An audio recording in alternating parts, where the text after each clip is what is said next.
Follow me. Here we are at the Garden of Luxembourg, otherwise known as the Jardin de Luxembourg. Wow. You can see statues such as the original Statue of Liberty, the Medici Fountain, which has been relocated a couple of times, and the Luxembourg Palace, which is supposed to represent the Pitti Palace. Marie de Medici ordered gardeners to plant trees, move bushes and rocks to make it look like her hometown, Florence. Marie de Medici bought the Luxembourg Hotel and hired people to rebuild it and make it look like the Pitti Palace in Florence. She then hired other people to build the Medici Fountain. But soon, monarchs started buying off pieces of the Luxembourg garden. But then the church gained the lands by reconfiscating it. Wow. All that in 400 years, huh? Yeah. So, you want to see some more statues and monuments in the Garden of Luxembourg? Sure. Follow me. Alright. This is one of my favorite monuments, the Bastille, or at least what's left of it. Really? What happened? During the French Revolution, the Bastille was stormed. What? Wow! Bye. Are you done? Yeah. Get up. Good. Now, the Bastille was normally pretty small, but monarchs started building around it. And did I ever tell you that it was a prison? Although it held only a few prisoners. Really? Such a Soon, France had the Estates General, but when the Third Estate's demands were ignored, the Third Estate made the National Assembly through the Tennis Court Oath. Soon, the peasants stormed the Bastille in 1789. After that, things went out of control. People were executed. What is this church? It is Notre Dame de Paris, meaning Our Lady in Paris. So huge and beautiful. Yes, its architecture is French Gothic, which is why it is so elegant. How long did it take to build? Notre Dame took over a century to build, but after it was built, many things were destroyed and vandalized, such as the statues, and windows were broken. But they kept on modifying and rebuilding it. Wow.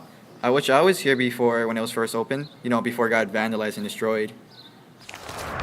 Important events happened in the cathedral, such as Napoleon I's coronation. Joan of Arc was beatified and canonized by the church. And Victor Hugo published The Hunchback of Notre Dame. Pretty cool. These aren't sewers, they're the catacombs. What's that? It's like a cemetery, but there's bones everywhere. Really? Yeah. Is it haunted? Because it looks like it right now, just right there. There's only one way to find out.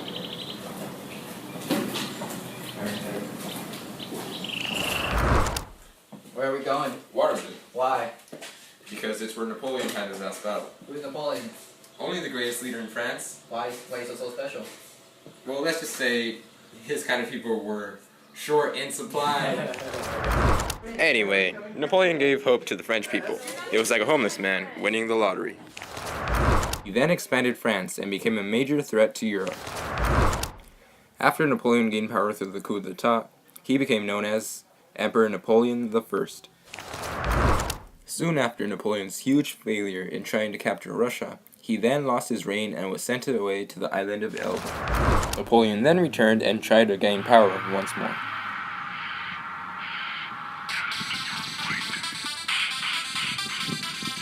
And this led to his final battle.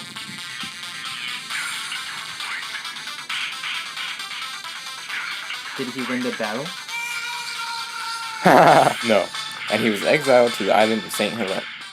Not only was Napoleon a great leader with a great military campaign, he also had his own set of laws called the Napoleonic Code, which achieved some goals of the French Revolution, but at the same time didn't. The age of Napoleon will definitely be a memorable one.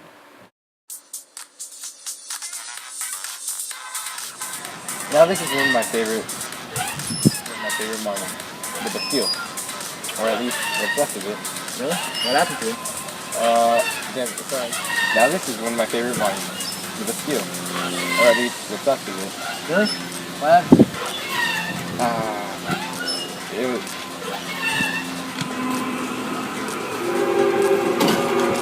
Where are we going? Waterloo. Why? Because that's what. Where are we going? Waterloo. There's Waterloo. Sorry, I messed up.